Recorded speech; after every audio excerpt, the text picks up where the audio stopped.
On today's show, is Adam Jiricek the most aggressive defenseman in the 2024 NHL draft? We'll look at that and a lot more on today's episode of Locked On NHL Prospects. You are Locked On NHL Prospects, part of the Locked On Podcast Network. Your team every day.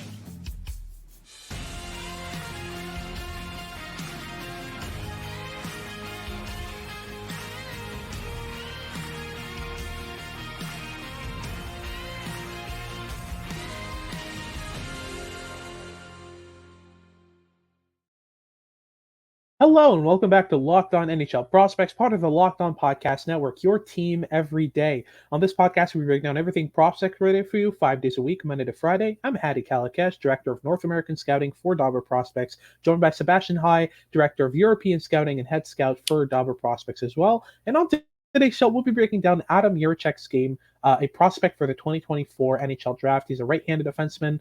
His brother's David Jiricek, who was already drafted last year by the Columbus Blue Jackets. So we'll look at Adam Jiricek's game in detail, look at the puck skills, the skating, the toolkit, the habits, all that good stuff in our first and second segments. And then in our third segment, we'll break down the projection with Adam Jiricek, what his upside is, and which team would be the best fit for this defenseman. Before we get into any of that, today's episode is brought to you by Game Time. Download the Game Time app, create an account, and use code LOCKEDONNHL for $20 off your first purchase. If you're watching on YouTube, make sure to like and subscribe. Leave us a comment letting us know what you want us to talk about next. And if you're listening on your favorite podcasting platform, make sure to make us your first listen of the day. So, Sebastian, as the Director of European Scouting, you've gotten a good fair share of looks at Adam Jiricek. Talk me through his play style, his size, handedness, team he plays for, all that good stuff. Let's start off with that. Yeah, so Adam Jiricek is an aggressive with a capital A, right shot, 6'2", 168-pound defenseman. He's one of the younger players in this draft class, a late June 06 birthday, and so only turns 18 well into the summertime. And he's played his draft year season with HC Pilsen in the Czech Pro League. He played 19 games, logging a solitary assist and 2 penalty minutes in that span, but got injured for the entire rest of his draft year season right as he started off at the World Junior Championships back in December. So there's definitely been a lack of game tape to analyze with Adam Jiricek, and that's been especially frustrating from a scouting perspective because he was already one of the more erratic players in this draft class and a difficult one to pin down projection-wise. But he's a fascinating case study who has some high-end, like some really excellent tools, as well as some real lapses in decision-making and processing on the ice. But a fascinating player that we are really going to enjoy delving into in this episode. For sure. And we can start off with the puck skills here. I mean, from what you've seen in terms of his stick handling ability, not much really shines on the puck skill side in the viewings I've gotten. Like, there are moments where it's pretty impressive, but what's your read on the stick handling overall? Like, what's your take on this? Yeah, it's an inconsistent aspect of his game. I would say that at his best, he's able to layer it very fluidly with his skating, and we'll delve into the skating. Like, the mobility is a massive strength with Adam Jiricek.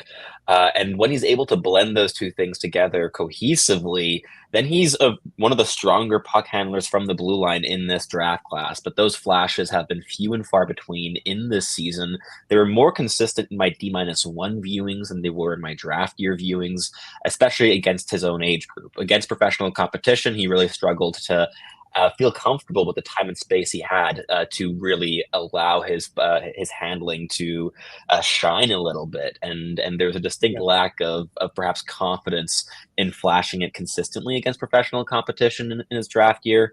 That said, when he's comfortable and confident as a puck handler, he has a pretty mobile top hand. He can keep the puck a little bit far from his body. It's one of the reasons that it didn't translate too comfortably to the professional level. Of he needed a bit of space to use it comfortably, that's definitely an area that needs some work. But when he's in motion, he can handle the puck very comfortably.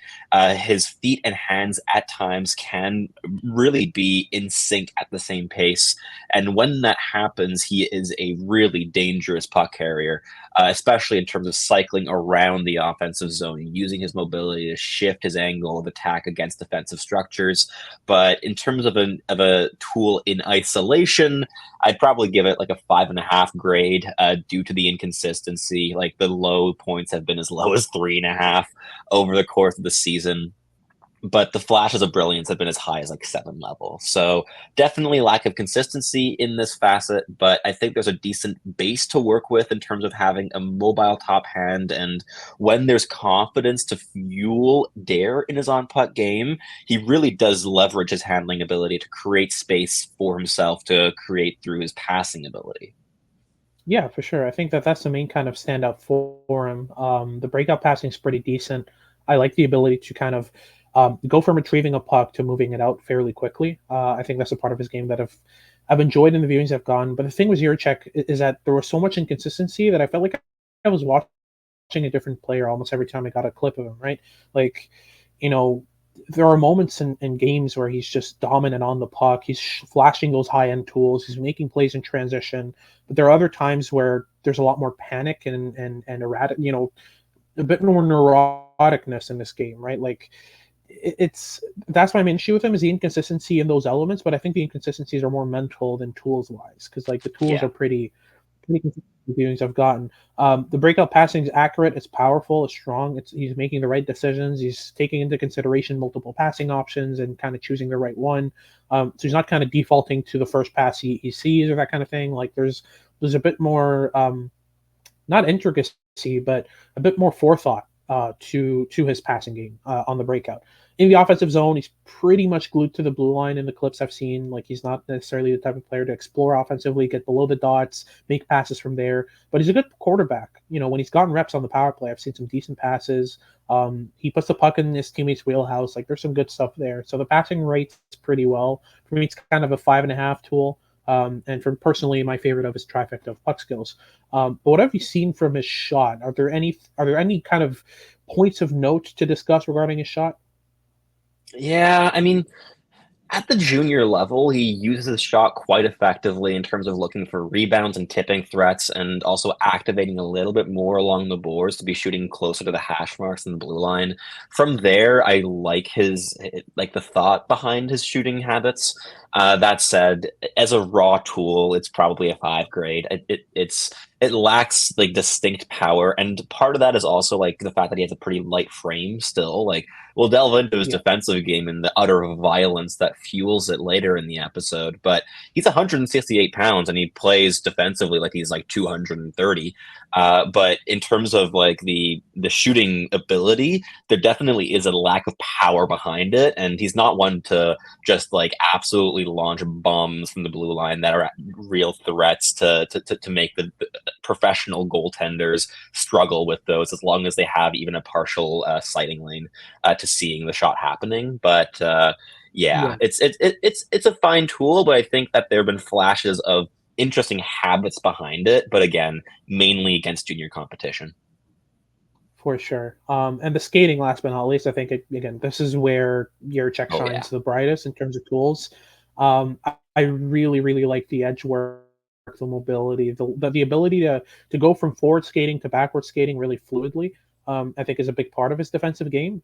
But also really like the fact that he's often defending skating forwards. He's not the type of player who's going to settle for just kind of backing off and kind of letting forwards access the zone. He's often kind of an in-your-face rush defender where he's surfing with the check. He's kind of following his player and kind of angling him towards the boards, which is a habit I really like skating-wise. But in terms of raw skating, like the edge work is great, the mobility is great, the timing as well of his routes and rushes defensively like are really good. And there are times where I've seen him join rushes as a fourth forward, kind of skating his way up the ice and availing himself for a pass, kind of gaining the offensive zone, making a play happen. So like, there's definite pluses in terms of skating overall, right?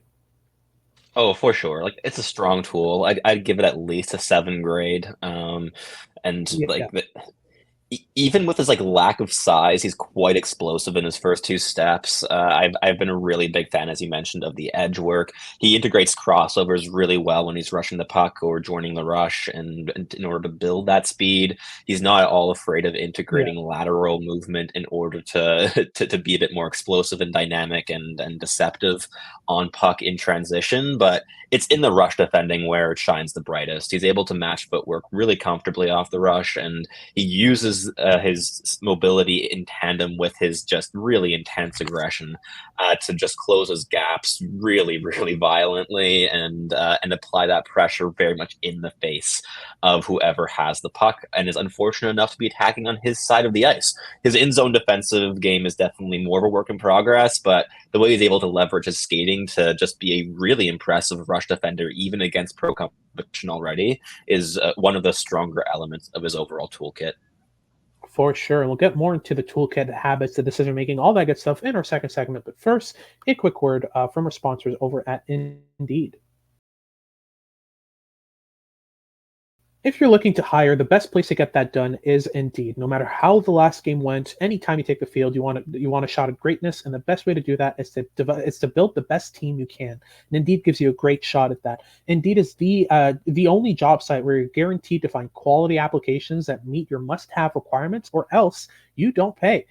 Instead of spending hours on multiple job sites looking to find candidates with the right skills, you have one powerful hiring partner that can help you do it all. Indeed partners with you on every step of the hiring process. You can find great talent through time-saving tools like Indeed Instant Match, in which you kind of put out your ad for your job, and you instantly get candidates, a short list of candidates that fit the description of what you need in terms of what the job requirements are, what the qualities you're looking for in one of your candidates is. So it's a great source to get really good hires. And one of the things I love about Indeed is, as a potential employee, I found it really easy, really user friendly. There's no secrets, nothing to worry about in terms of not knowing what you're heading into. The job description's clear, the pay is clear. And the job requirements and qualities they're looking for are clear, so you can kind of compare that with what you're looking for, and it helps you kind of match with jobs and get interviews a lot quicker and more efficiently. So start hiring right now by visiting Indeed.com/locked on. That's Indeed.com/locked on. Terms and conditions apply. Cost per application pricing not available for everyone, but if you need to hire, you need Indeed.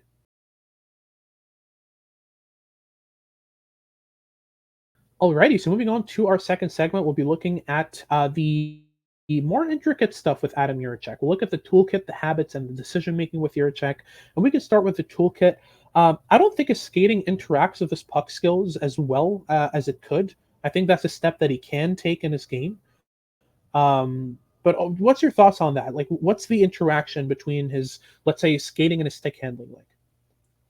Definitely inconsistent. Like that's been one of the big aspects that I'm sure we'll keep repeating over the course of this episode, and it's part of the reason why he is such a wild card on draft day is just the inconsistency in the half season of draft year that he did play. But yeah, definitely a lack of consistency in that facet. Like there were games against like U18 or U20 competition where it seemed really cohesive and just like and he seemed like a dynamic offensive force from the blue line, and other games like mainly against professional competition where they seem like two separate like realms for him that just don't interact much at all. And Yeah, yeah, like there's definitely like it's been difficult to read, honestly, over the course of this season with Jiricek. It's one of the struggles that I've had in yeah, evaluating him in terms of that interaction and how it's developed, because it hasn't like it's not even like constrained in terms of time of like beginning of the season it was like this and then later became like that. It was quite erratic, and there were some periods where it just flashed brightly and other periods where it flashed particularly lowly. But yeah. yeah, I think that the mobility gives him the solid foundation. Like that's the one aspect that has been super consistent in this game that he's been able to leverage to create some type of advantages. It's more just what advantages are they that has not been consistent at all, and the on puck game is the main culprit there. So, like in terms of like even just using his mobility and his skating ability to protect possession, like to stick out a knee to protect that possession, that's been inconsistent. Like going down to the small details, there's been real like erratic nature in how he approaches the game. But what I have liked a lot with him is that when he is playing with confidence, when he's playing with confidence, he has a ton of swagger on the ice.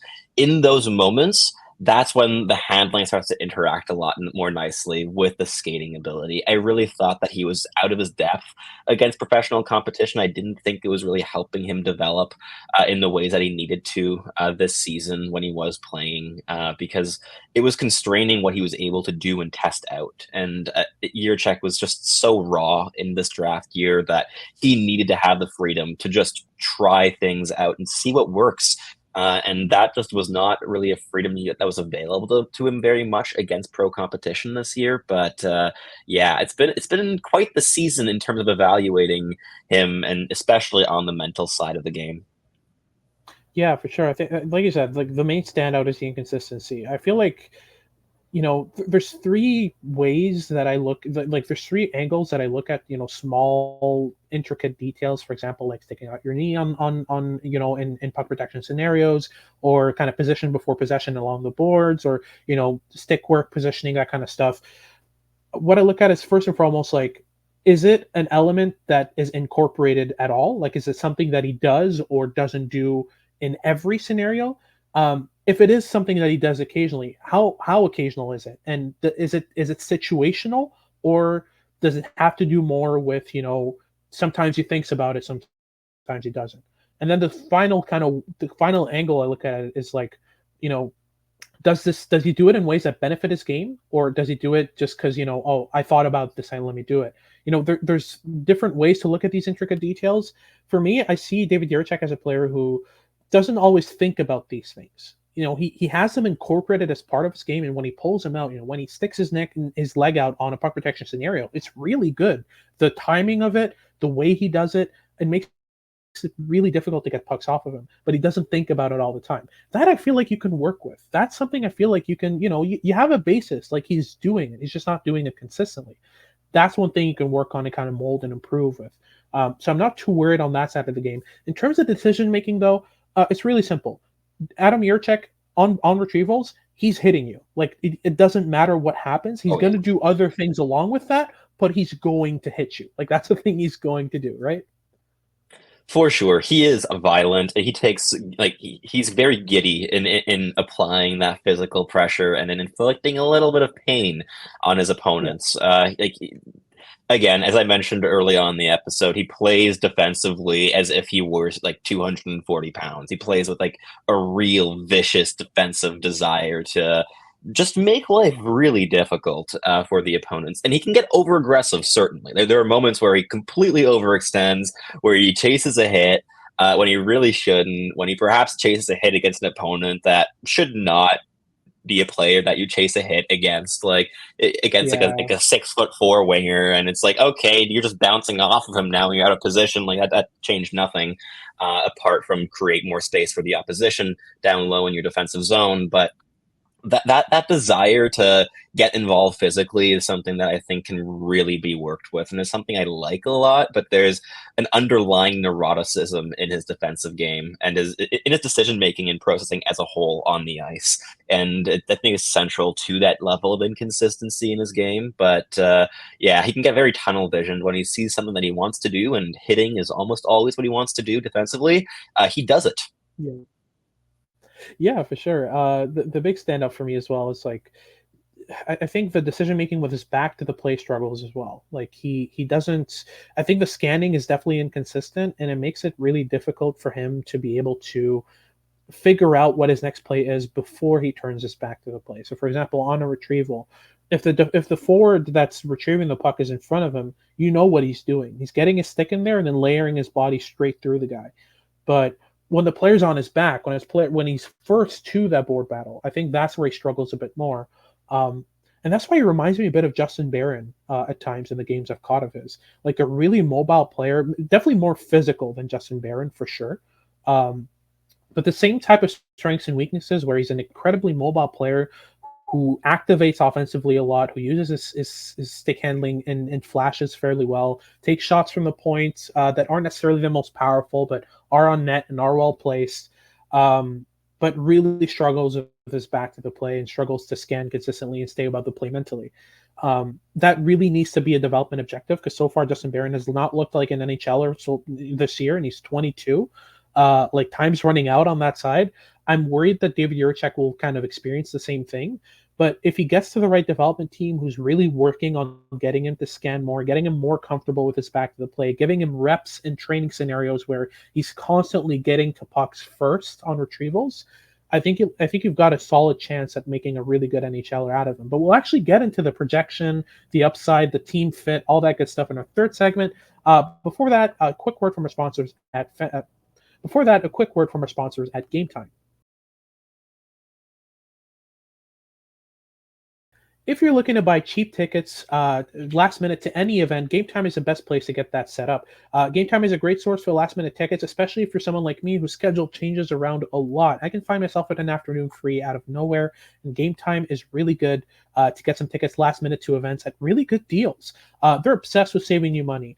They've got a bunch of deals from flash deals to zone deals to last minute deals as well, all in the goal of saving you as much money as possible. And the Game Time guarantee makes sure that you always get the best price. If you find a ticket in the same section and row for less than what Game Time has to offer, Game Time will credit you 110% of the difference. And they're not just for games, they're for anything that requires tickets. Comedy, theater, shows, anything that requires a ticket. Game Time is the best place to get it done. So take the guesswork out of buying tickets with Game Time. Download the Game Time app, create an account, and use code LOCKEDONNHL for $20 off your first purchase. Terms apply, but again, really simple. Just create an account and redeem the code LOCKEDONNHL for $20 off. Download Game Time today. Last minute tickets, lowest price, guaranteed.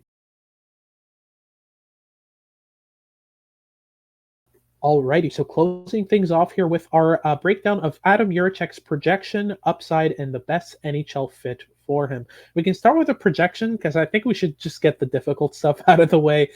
It's really hard to get a grasp, especially in the first half of the season, what we've got, and especially with Adam Jiricek being off for the rest of the season with a really, really rough injury that he suffered at the World Juniors. It's tough to get a grasp on it, but I think for sure there's an NHLer here. I think I don't see many scenarios in which he struggles to make at least a bottom pair. The mobility's too good. The physicality's too good. Like, there's a lot to work with here in order to at least have him see NHL minutes, right? For sure. Like, I definitely think you'll get the opportunity to stick in the NHL. Am I 100% certain he will stick in the NHL for a long period of time? I don't know. I think that the floor goes down pretty low. That said, I also think that the ceiling goes up pretty high. And it's one of the reasons he's such a wild card in this draft class. Like, you combine like that neuroticism that we talked about with the youth, with the lack of game tape because of being injured for half the season, and it also being an injury that could actually impact his biggest strength and his mobility. Like, it was a really ugly knee injury that could affect his stride and his mobility long term. And on top of that, the game tape that we do have from this year was against professional competition, when he probably should have just been playing against junior competition this season in order to develop and grow his game in an environment that suits him. So many factors that just weren't quite ideal in terms of evaluating a player, but the raw tools, the mobility, the aggression, the flashes of on-puck confidence, and the dynamism that accompanies that confidence when it's there is definitely a reason for optimism. Like, I know some scouts still have him inside their top 12, top 10 because of just how high-end some of these tools are, and I know other scouts have him outside their first round, and there's a massive divergence in evaluating Jiricek for those reasons. I think I fall a little bit in between. I've grown on him a little bit as I've circled back and watched some earlier season tape in the last couple of weeks, and I've seen more tangible amounts of upside there that I'd be willing to swing on. But even so, I struggle personally to take that swing in the top 20 if I'm going up to the podium. But I mean, in terms of tangible upside, how high does it go here? Like number 2, number 3, like number 3 is definitely within the range for upside, but I think there's also number 2 upside if every single thing hits, and the likelihood of that's not the highest, obviously, but I think it's there. But yeah, there's a very low chance he ends up as kind of the secondary piece on the first pair. Like for me, there's that's a possibility. I just don't see how Yeah. likely that is. He's currently listed at 14 by Bob McKenzie and Craig Button. Those two seem to usually be the ones that are the most right regarding where players end up. So I wouldn't be surprised to see him in kind of the 12 to 17 range. But overall, there's a lot of questions here. Like there's a lot of concerns. It starts with the major injury gun, like you said, a knee injury can really affect a player's stride, can really affect their projection, their overall effectiveness. We've seen it end careers at times. Like it's a very difficult thing to get back from and be 100% once you're back. It also affects your confidence. I've also seen players with knee injuries kind of, I don't know, just kind of seem tentative when they're skating. Like there's a bit less willingness to use their knee to their full extent after a big injury like that. So that's already one big question. But already pre-injury there were questions with the decision making, with the habits, with his ability to replay, to scan constantly, to be able to play with his back to the play. Because defensemen, whether you want to or not, you'll often be playing with your back to the play as a defenseman. Like it's unless you're a fantastic skater, 99% of the time, like you will face a scenario, at least one scenario in the game where your back is to the play. It's very rare that you have a player who constantly keeps everything in front of them. That actually can be quite harmful to a defenseman's game. So, yeah, this is something that definitely needs to improve in Jiricek's game. But yeah, the upside as a second pair, as a number two, kind of secondary guy on the first pair, I see it. I don't see any scenario where he ends up being like a bona fide number one, especially not on a contender. But in terms of realistic projection, I think a second pair is kind of somewhere that I could see happen, Yeah. given how prospects usually improve, given how his brother David has improved as well. Like these are two guys that are kind of in the same boat in terms of raw toolsy players who haven't figured out the mental game yet. But yeah, that's a realistic kind of prediction for both of them. But in terms of NHL fit, in this kind of 15, let's say 12 to 17 range, just to kind of keep it fair to Adam Jiricek. But we can extend that down to 25. I don't know how much this injury is going to affect things. Which teams you see as kind of potential really good fits, not just in terms of like what they need, but teams that could really kind of take Adam Jiricek's game to the next level.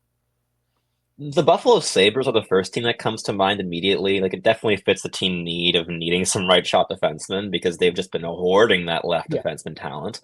But beyond that, they've been taking a very patient approach with their prospects recently, and I think that's exactly what Adam Jiricek needs. He's going to need at least ideally 3 or 4 years before making the transition to NHL minutes. In my view, he's going to need reps consistently in an environment that is also consistent rather than being leapfrogged between leagues.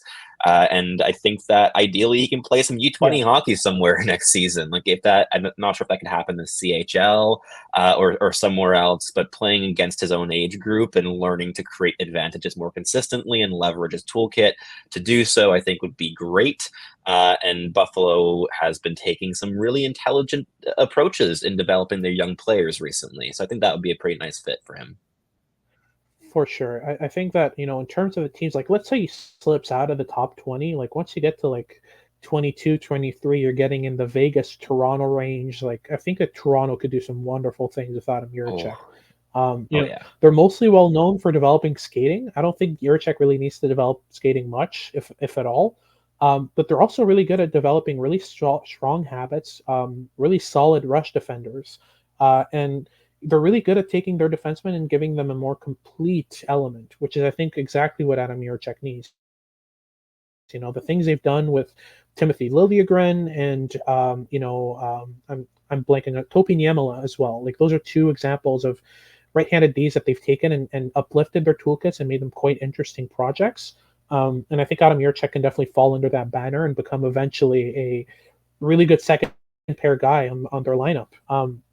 Outside of that, though, I think that the Washington Capitals could definitely need a kind of a player to back up John Carlson and kind of take the minutes that he's going to eventually lose. New York Islanders as well could use a player like that. I mean, the Isles could use a bit of everything. Let's be honest, but this might be one of the first years.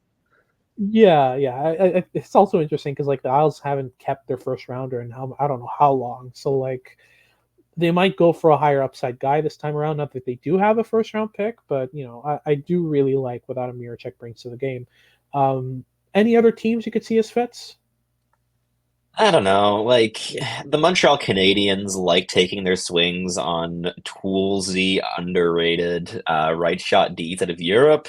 I think that could make sense, but again, they have so many defensemen. But the Habs have a logjam in just about every position in terms of depth of prospect. And if this is Yeah. a player that they want to take a big swing on with high end upside, I could see why. But Mhm. yeah, honestly, I think it'll come down to a team that will allow themselves to be patient with this player. And like Montreal would be an organization that I think would do that, just because there isn't Yeah, any need for Adam Jiricek to be an NHL contributor on the right side within the next 3 years or anything for the Habs. And I'm mainly just hoping he lands in an organization that will be patient, because I think if Adam Jiricek is rushed, that will be the highway to derailing his development trajectory, and he for needs sure. like a pretty slow and steady approach here. Absolutely. But that wraps things up for today's show. Thank you very much for tuning in. If you're watching on YouTube, make sure to like and subscribe. Leave us a comment letting us know what you want us to talk about next. And if you're listening on your favorite podcasting platform, make sure to make us your first listen of the day and leave us a rating review. For your second listen of the day, make sure to check out Locked On Sports Today. They've got all your news and updates about what's going on around sports. And make sure to tune in for our next shows as we continue our prospects coverage for the month of April. This has been Hattie Kalikesh, Director of North American Scouting for Dobber Prospects, along with Sebastian Hyde, Director of European Scouting and Head Scout for Dobber Prospects. And we hope you tune in next time.